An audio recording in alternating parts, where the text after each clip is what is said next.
think one of the things I touched on was content writers. I think there's a lot of content writers in the industry that don't necessarily understand the psychology behind players, or they don't think as consumers would.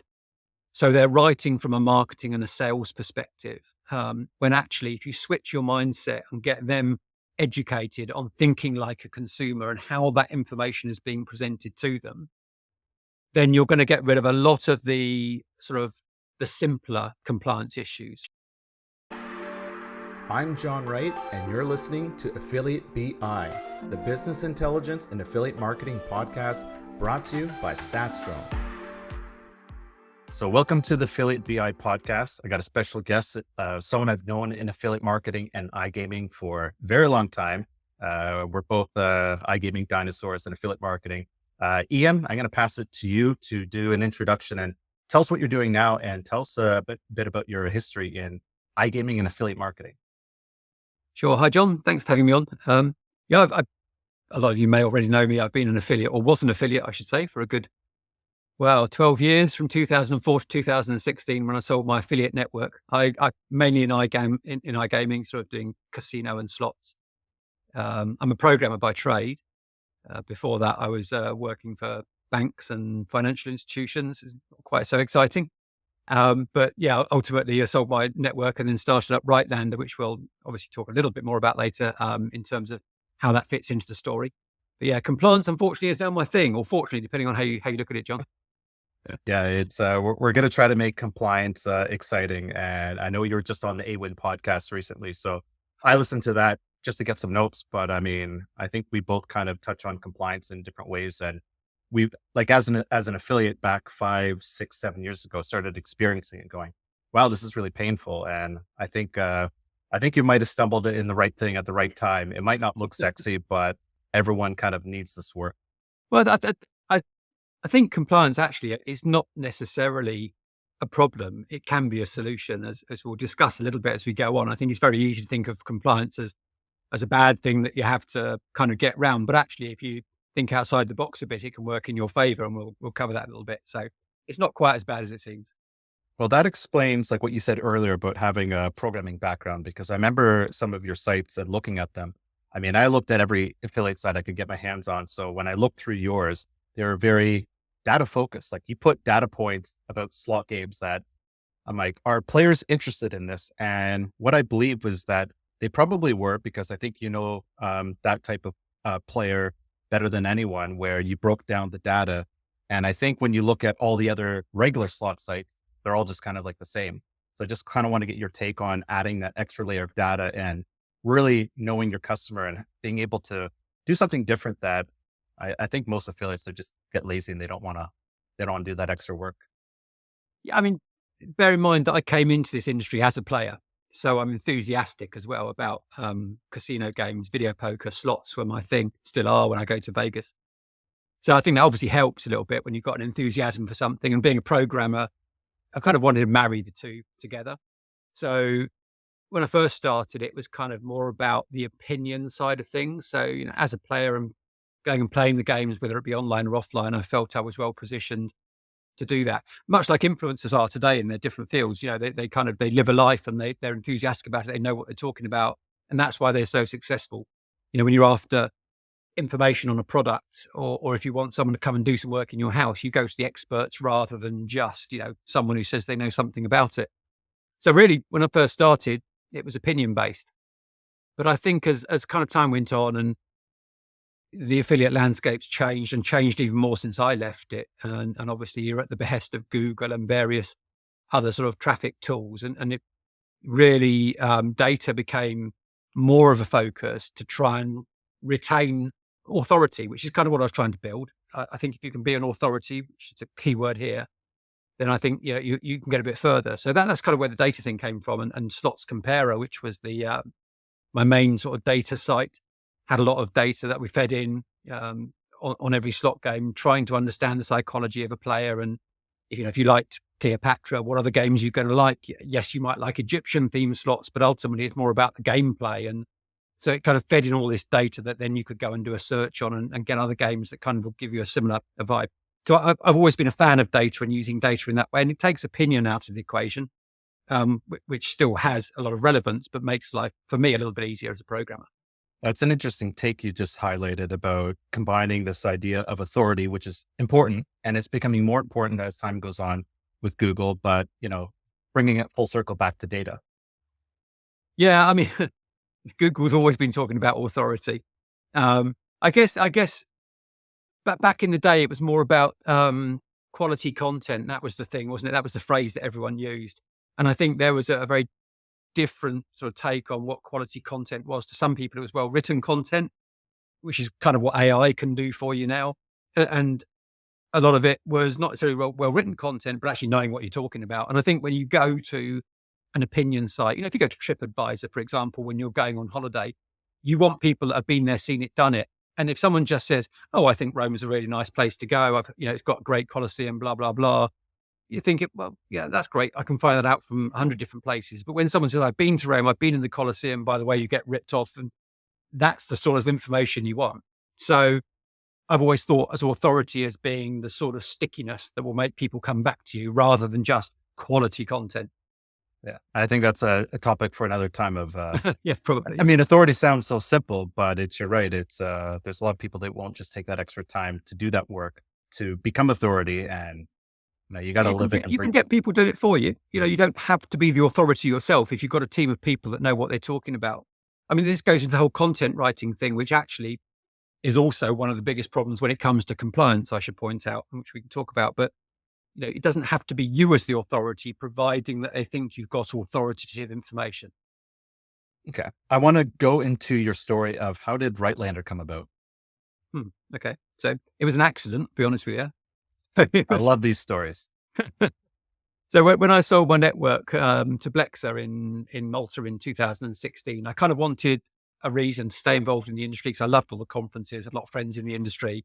I thoroughly enjoyed it. It was great. And I thought there's probably more opportunities in there for me. But I didn't necessarily want to leap into something else so quickly. So I'd built this tool for myself, which is basically just it used to go out every night and screenshot all the landing pages that I was sending all my traffic to across all the sort of operators. And every morning I could just have a cup of tea and look at the pictures and think, okay, that one's broken, that one's changed, that's not relevant, and fix them up. So I thought I'll take that to market when I sold my site. It's a great way of keeping, in the industry, and affiliates would probably appreciate that. And as I was building it, basically the UK GC said, actually, compliance, we're quite interested in this now. And it all sort of happened over that sort of year period that I was building it. So I just kind of tweaked the tool to see if it could pull out data from websites, as it was a bit of a scraper anyway. And that's how Rightlander came about. Essentially, we had a knock on a door 2018, very beginning of, from Leo Vegas, and then another knock on the door from Bigo at the time, who'd both been hit with fines, saying, can you help us? And that's kind of where it snowballed from. I like the accidental stories, but it's also really interesting timing for you. It's I remember getting all these compliance emails 2017 coming in all at the same time. And for me, it was painful being an affiliate, having to fix a compliance issue that would save me $500 that would cost me $10,000 to do the programming. Yeah. Look, I think, compliance hit everyone quite hard, and no one really knew what they were talking about at that stage. There were no rules. And so it took a little while for people to kind of understand what it meant. But I think at that point, it was seen as a real pain in the proverbials. But I think as time's gone on, I think you can think about this differently. If an affiliate shifts their mindset a little bit and thinks, actually, in every problem, there's an opportunity. And if you think about compliance as an opportunity rather than a problem, you can actually see some real benefits from it, because you can manage the expectations of consumers. And if you can do that, then basically all the way up the chain, from the moment the consumer arrives at your website right through to them becoming, a signed up customer at an operator, everyone up that chain is going to be much more appreciative of the fact they've got someone that understands what they're getting into. So I think it benefits everyone. You just got to think differently about compliance and not see it as a pain point, and see it as how it can help you. And there are other ways, the data that compliance can give you and the way it makes you position the data on your website, the focus perhaps you put on promotions and terms and conditions and stuff, it shifts all that. You just got to think a little bit differently. It's an interesting take you're highlighting, which is compliance well, it's not that it could, it probably does, and it should improve the conversion rate for affiliates, for players, for operators. Yeah. And ultimately, everyone's trying to, the whole idea of compliance at the moment, of what the regulators are doing, is trying to protect the consumer. There's also an element of brands wanting to protect their brand integrity and their risk. And obviously, if they get fined, it threatens the integrity of affiliate programs as well. So don't get me wrong, there are lots of things to think about, and issues at hand. But ultimately, if you've got happy consumers, you're going to have a happy industry. You won't have, you have a lot less of the problem players on your books. You'll have people that understand what they're getting into a bit more. They won't just be focused on all free money, which is always has been and always will be a problem, because it appeals to human greed, and that's never a good thing when you're selling something. Yeah, and I'm a big fan of actually managing expectations, and I always used to do that on my slot sites. I didn't used to promote bonuses at all, or very rarely. I might mention them, but they certainly weren't a focus, because I always saw that as an extra that someone would get when they got to the website. So if they were keen on going through to play at, XYZ casino, and then they get there and find actually you also get $50 for playing, that's like lifting their expectations even further. And I guess that's the difference between us two selling affiliate sites, and you sold a Blexer and probably got a lot more for it. I'm not going to lie, it's a good deal.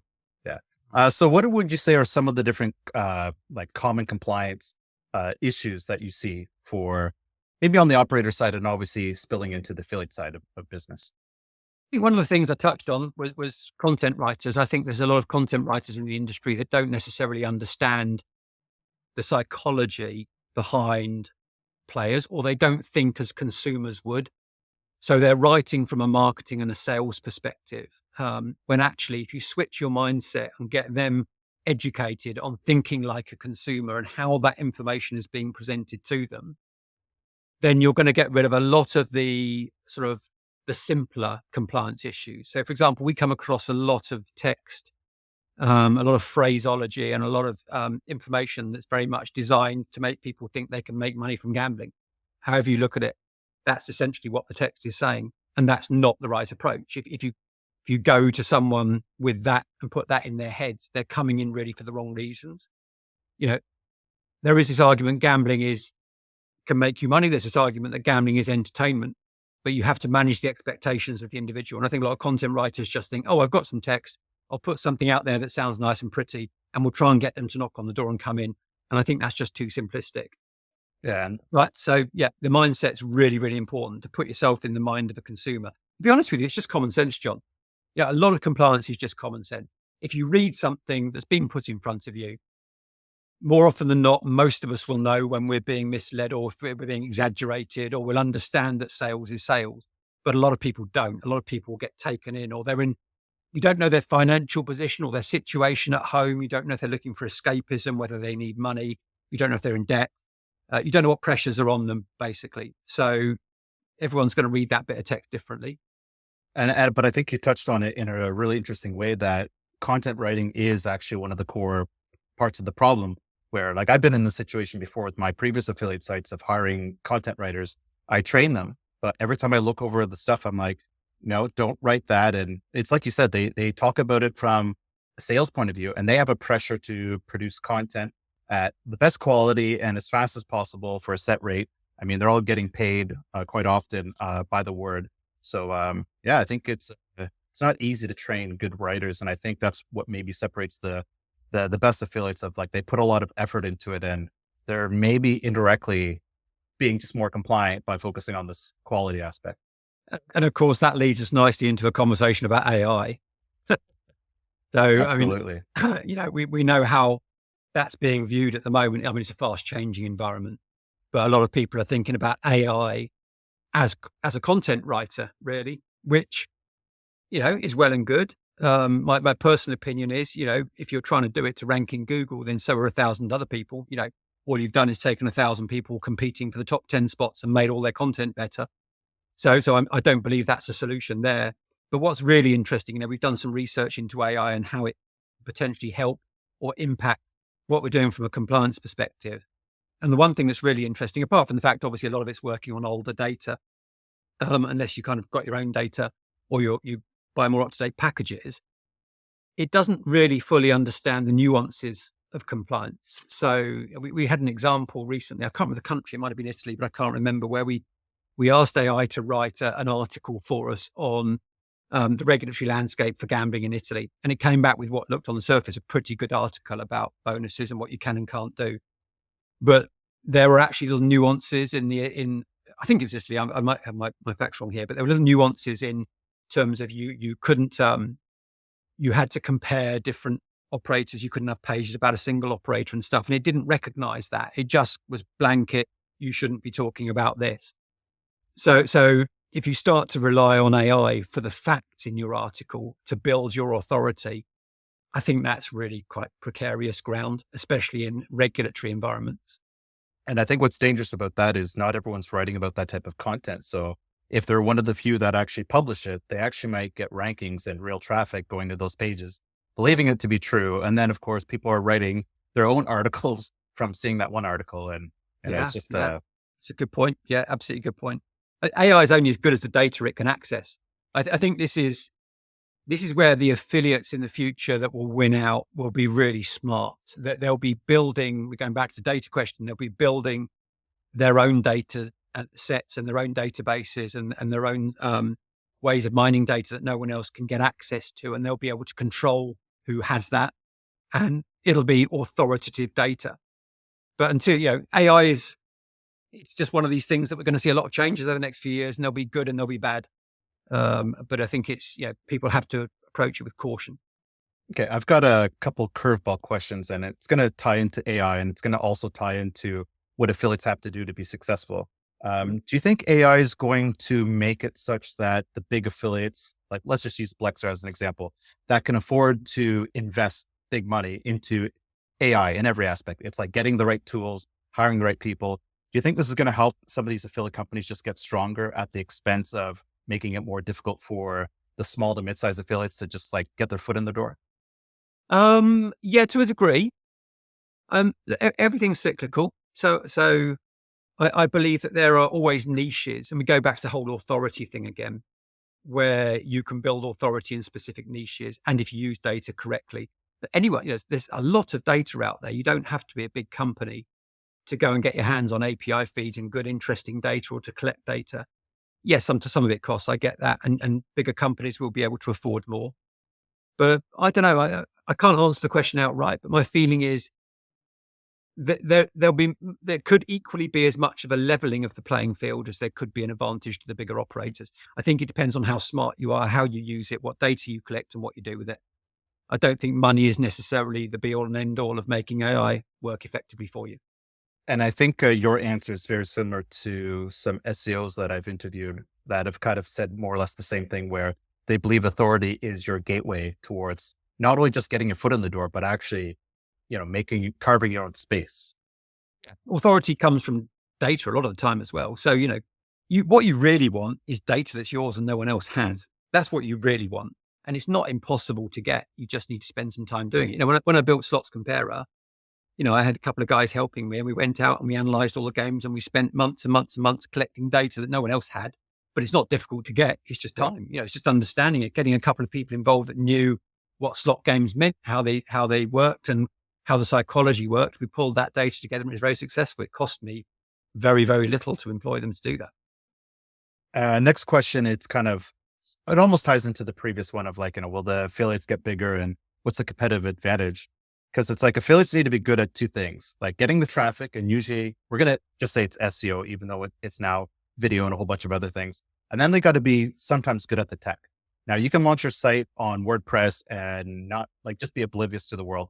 But then as you get deeper, it's like all these data points, like you yourself built a custom CMS, I think, and you used a lot of data points. So that data point became published, and, you're able to pivot the categories. So do you think the data-driven part of it is what helps affiliates become more compliant, which also has a secondary bonus of just making them convert better and having a stronger USP?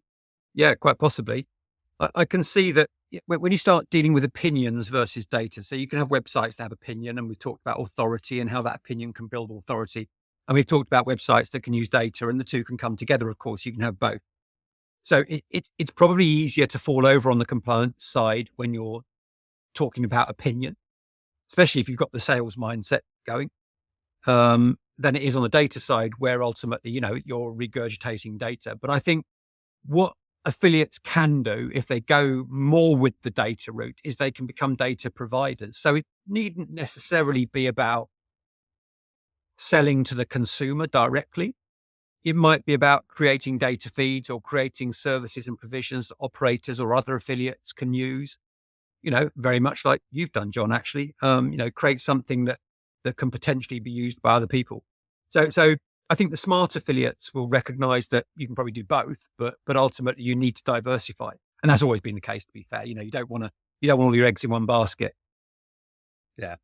Going further into social media, are you seeing more affiliates get into the space where it's becoming like more of a prominent marketing channel that does drive players to operators? And yeah, just like I think we've seen in the past 10 years where that was maybe the first wave of compliance where companies said, no, we don't want you posting these bonuses on social media because when the bonus expires, it's the amount of work you have to go back in time to delete that. Like you're not able to maintain a proper database in the social media environment.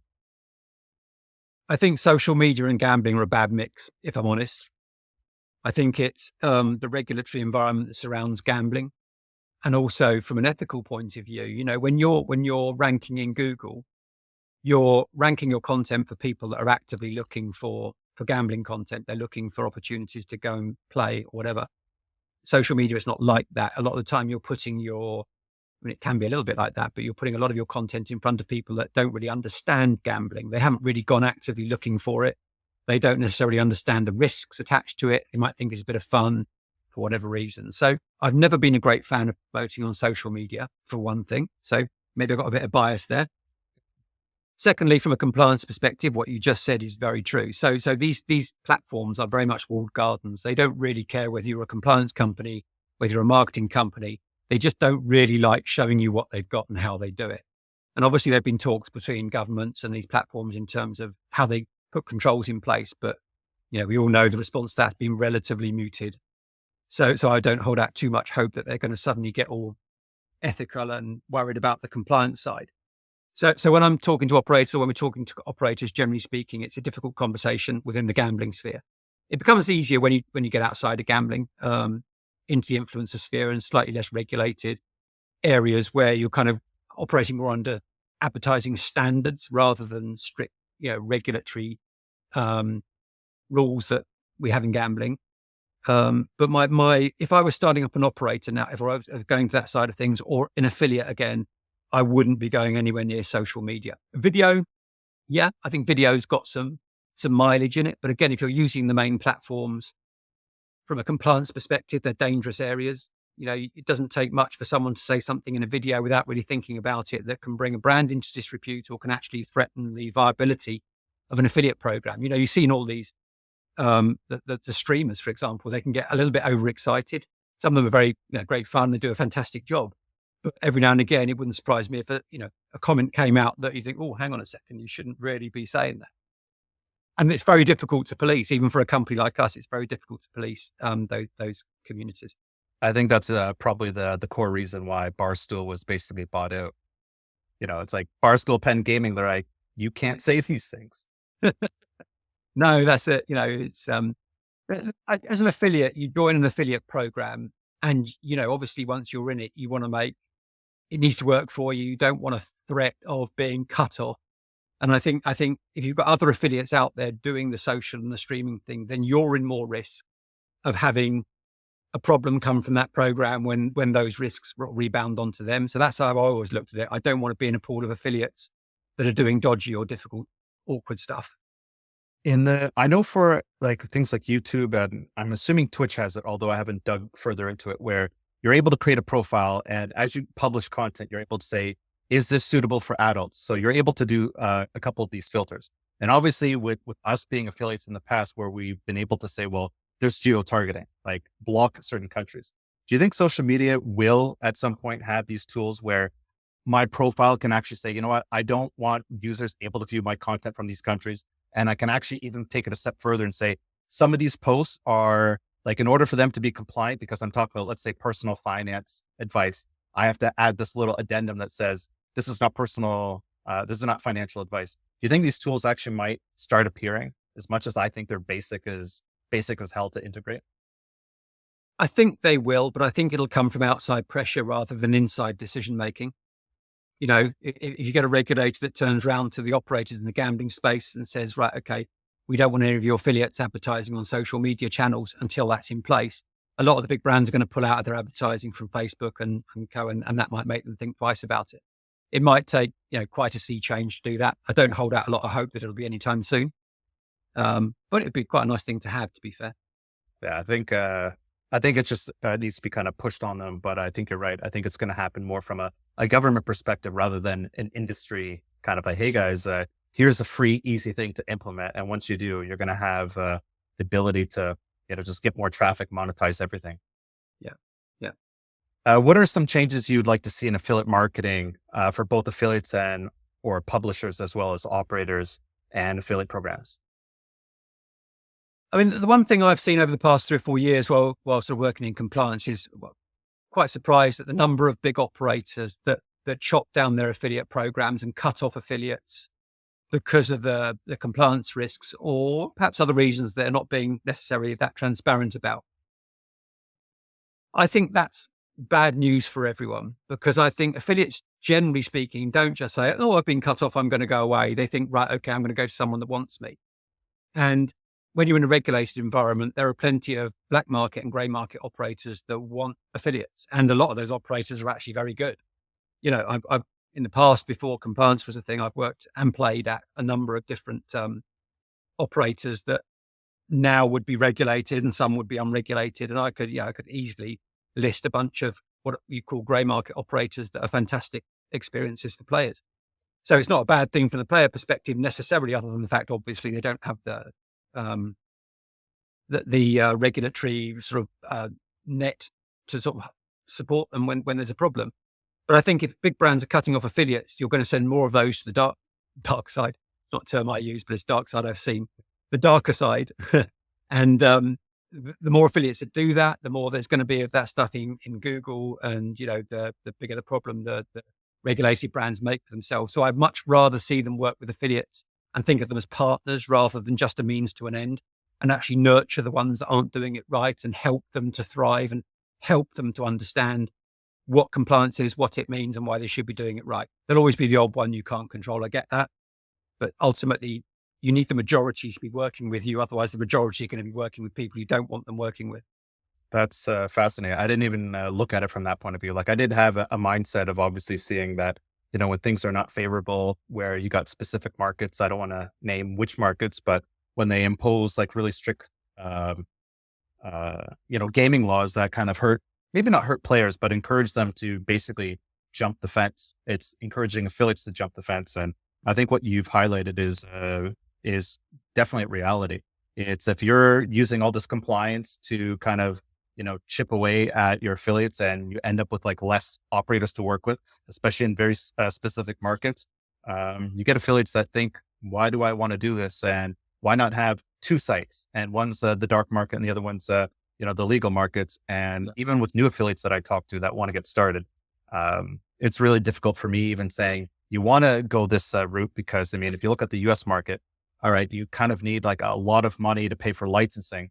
And, what does it look like? I think the licensing model looks interesting, but I think we're all just kind of encouraging people to pick a path that the whole industry is saying we don't even want to have.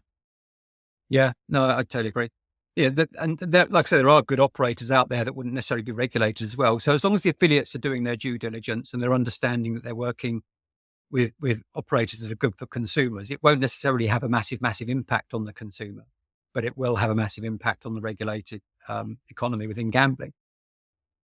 I think it'd also be quite nice to have some sort of body that the operators kind of could report into and help affiliates understand compliance a bit better, because there's still confusion out there as to, from an affiliate perspective as to what they should be doing. Every month we're finding stuff and reporting it to programs, and we try to encourage those programs to work with the affiliate to get it fixed and to help them educate and understand it. We don't want them just cutting off the affiliate. The ones that do it repeatedly, fair enough, make a decision on that. But ultimately, there needs to be someone out there that can teach affiliates how to do compliance effectively and have a common set of rules rather than just everyone having their different ideas about what it means. Fully agree in the sense that, I mean, like we've got 2,000 accounts for testing and the compliance, like we still got to be compliant, even though we're not sending traffic. But I just find that the messages coming from operators is not consistent. It's they're asking for certain things, and it's like, okay, what's the reason behind it? Like, notarized passport and things like that.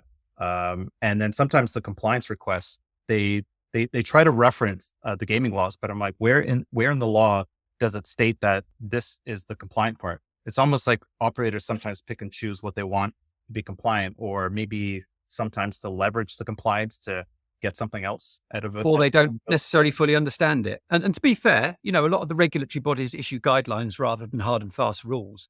So there is an element of interpretation that has to go into compliance. But ultimately, if you had a central source that could unpick that and form a common view that people could subscribe to. So if, you get the Bet365s and the Entains and the Flutters of this world into that sort of working group and come up with a sort of common idea about what they want, it's going to help the industry in those territories to understand more about what's required of them. And then once you get to that sort of more of a stable flux, you can probably start to build up your affiliate programs again in a much more compliant way. And without isolating all these affiliates who are going to run off and promote the grey market ones because they just don't know what's going on and can't get any traffic. And it probably should be done this way, because if we don't do it this way, more of our chat GPT is going to basically make those rules for us, and someone's going to write that article. And well, yeah, I mean, if there are rules that everyone follows, I don't really mind what they are. But it just has to be a common set of guidelines that everyone can understand. And that's one of the biggest headaches for everyone. So going down this compliance rabbit hole, I know you mentioned a few times that there's just a lot of interesting data behind the work you do and what you uncover for both operators and affiliates. And I just wanted to ask if there are any data stories that came to light, or what was surprising that when you started to build Rightlander, that like you obviously get to see data in both a different way and see data that not everyone gets a chance to even look at, even though they could probably try to build this themselves. So I'm just wondering what kind of stories that have come to light.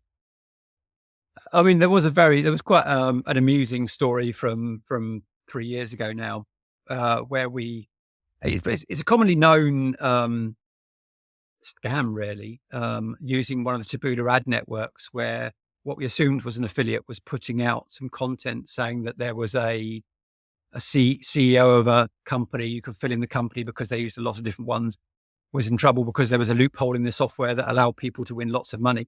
And we identified that one of our clients was implicated in this article. There were affiliate links actually to this client within the article. So we notified them. They got us straight on a call with their marketing department. And what became quite clear quite quickly was the fact that they were trying to find out how we'd found it, where we managed to discover this content. And it became clear quite quickly that actually maybe it wasn't an affiliate doing this after all. Okay. Maybe it was coming from internally. So that was quite a funny, interesting conversation. But I think the one thing that has struck me most about compliance since becoming an affiliate and going into this and realizing that I was doing it wrong as well was not applying common sense to what I was writing. I wasn't looking at it from a consumer point of view. I was thinking of it as I need to get them in to be a player point of view. And a lot of my content I look back at now and I shudder. It's gone now, thankfully, obviously, because it's gone. But I wrote some stuff that I'm not particularly proud of because I now think about it differently. So a lot of what we see every day is just because people haven't thought it through. It's easy to win money at X, Y, Z, or I paid off my car with the money I won on this slot. All these sorts of things. It's just the moment you say it, it sounds wrong, but you'd be amazed how much of it there is out there. It's quite a bit. I mean, I think we've all seen like the car payment bonus hunting articles where if you follow it and, there's certain ways of actually making money off of bonuses, you could do that. But I think it's... even the phrase make money is bad. You can make money. The moment you say that, you're in trouble. So you have to think a little bit about that phraseology and how you present it. But they're so natural to say, aren't they? A lot of the phrases that we think of you just write without thinking, actually, when you think about it, are a little bit misleading, exaggerated, or create a false idea of what someone can achieve. I'll put my hand up and say, I don't want to even read the stuff I wrote 10 years ago, targeting players. It's let's just not go there. Last question. What do you see as the future of affiliate marketing as it intersects with business intelligence? I think probably, I'll just reiterate a couple of points that I've made before, which is owning data. I think if you can own your own data, collect your own data, then that's going to be very valuable. So I think that smart affiliates will be doing that. I think the data provider thing is something that's worth looking at. If you're then collecting that data, how can you use it? Doesn't necessarily have to be just to consumers. There are other people that could use that data, but the ultimate thing is you retain control of it. And then the authority thing, not everyone can necessarily get the traffic in. So how can you use authority to get yourself a much more, perhaps a smaller share of the pie, but customers that are genuinely interested in the fact that you're playing video poker and you know the strategy, for example. So I think authority is something that's really important. If you bring those three together, then you've got a recipe for success. And we're going back to the big networks getting in the way of that success. The bigger they get, the more risk there is. If you've got 2,000 websites out there, there's a reasonable chance that one or two of those are going to have some stuff on there that might be picked up and that by a regulatory body of some sort and lead to trouble. And, we know there are 4 or 5 big networks in the industry. It is a bit of an accident waiting to happen. There could come a time for the smaller affiliate when actually a lot of your competition suddenly disappears because the industry's changed. That makes sense. Ian Sims, thank you so much for doing this. How can people get a hold of you? Well, they can always email me at ian.sims@rightlander.com if they feel inclined to do so, or if they want to learn more about compliance stuff and how that affects them, more than happy to answer some questions on that through that email address. Cool. I'm on LinkedIn as well, ian.sims on LinkedIn. And then we'll put all that info in the show notes, including rightlander.com. So obviously where you're going to get that compliance. Ian, thank you so much for doing this.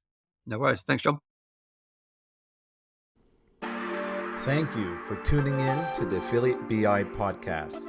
I'd like to take this time to ask for a small favor to leave a rating and review wherever you listen to your podcast.